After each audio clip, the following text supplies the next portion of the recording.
آج وقت کی پکار، حالات کے تقاضے یہ ہیں کہ ہم اپنی بیٹیوں کو تیار کریں اللہ کے دین کی خدمت کرنے کے لیے۔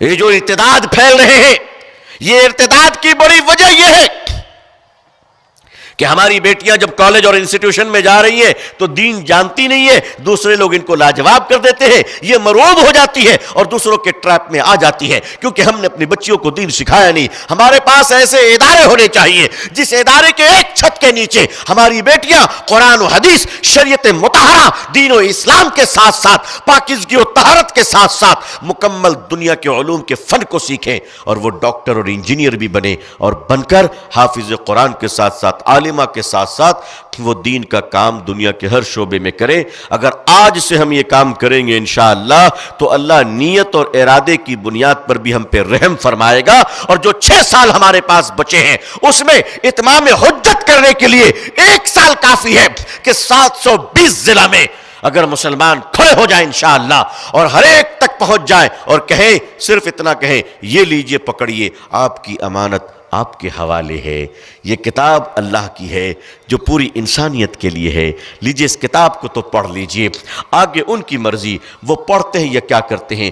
ڈنمارک کے اس MP کی بات کو میں یاد کرتا ہوں کہ ڈنمارک کے اندر ایک ممبر آف پارلیمنٹ جو بھی ہے، ان کا مشن تھا اسلام کے خلاف بولنا۔ ان کا مشن تھا کہ مسجد میں جب اذان ہوتی تھی تو وہ اذان کے وقت میں کھڑا ہو کر گالیاں بکتا تھا۔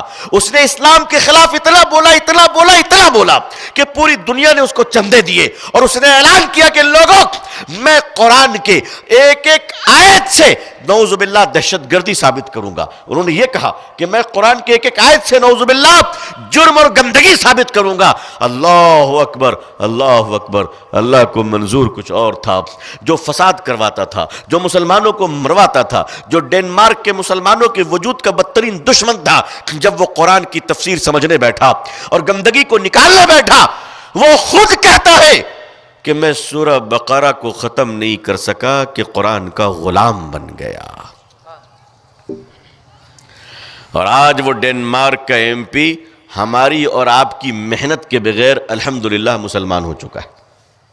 الحمدللہ ہمارے آپ کے بغیر وہ مسلمان ہو چکا الحمدللہ۔ اور آپ کو پتہ اس وقت وہ کیا کر رہے ہیں؟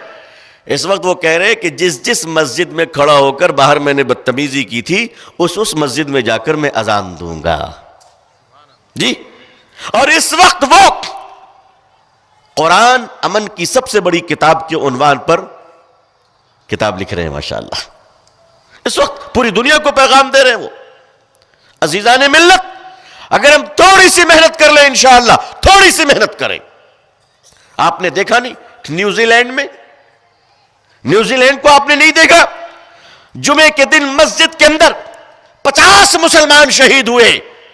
اس 50 کی شہادت ہونی تھی کہ اللہ نے دلوں میں انقلاب پیدا کر دیا، اور ایسا انقلاب پیدا کیا کہ اس کے بعد جو جمعہ آیا، نیوزی لینڈ کی عوام، نیوزی لینڈ کی خواتین، نیوزی لینڈ کے بچے اپنے اس لباس میں جو ان کے اوریاں لباس ہے وہ پہن کر سڑکوں پہ آ گئی اور کہنے لگی، مسلمانوں سڑک پہ نماز پڑھو، تمہارے لیے ہم حفاظت میں کھڑے ہیں، گولیاں چلے گی تو سجدے میں تمہارے اوپر نہیں، ہمارے سینوں پر گولیاں چلے گی۔ ہزاروں لوگ ایمان لے آئے نیوزی لینڈ میں۔ میرے بزرگوں، اس اہم باب پر توجہ دیجئے، اور آئیے ہم سب اپنے اخلاق کو درست کریں، اور غیر مسلم بھائیوں کو برا بھلا نہ کہیں، حکومت کو گالیاں نہ دیں، کسی آرگنائزیشن کو گالیاں نہ دیں، اختلاف رکھیں، لیکن یاد رکھیں کہیں نہ کہیں ہم سے ایسی کمزوری ہو رہی ہے جس کی وجہ کر یہ نحوست ہے۔ اللہ تعالی ہمیں اپنی کمزوریوں کو دور کرنے کی توفیق عطا فرمائے، اور اللہ تعالیٰ سے دعا کیجئے کہ اللہ پوری دنیا میں ہم سب کو اسلام کی عزت دیکھنا نصیب فرمائے۔ اقوام عالم اور اہل ہندوستان کے دلوں میں اللہ اسلام کے لیے اور مسلمانوں کے لیے جذبہ محبت و خیر عطا فرمائے۔ اللہ تعالی ہمارے بھارت میں امن اور شانتی عطا فرمائے۔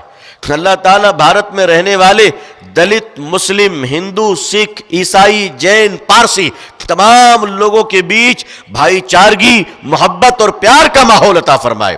اللہ ہمیں اور آپ کو ہم سب کے اہل و عیال کو، ہماری اور آپ کی اولادوں کو، نسلوں کو اور پوری امت مسلمہ کو عزت، عافیت، سلامتی، خیر اور خوشحالی اور اچھی صحت کے ساتھ اسلام پہ زندگی، ایمان پر خاتمہ نصیب فرمائے، آمین یا رب العالمین۔ آخر دعوانا الحمدللہ رب العالمین، والسلام علیکم ورحمۃ اللہ وبرکاتہ۔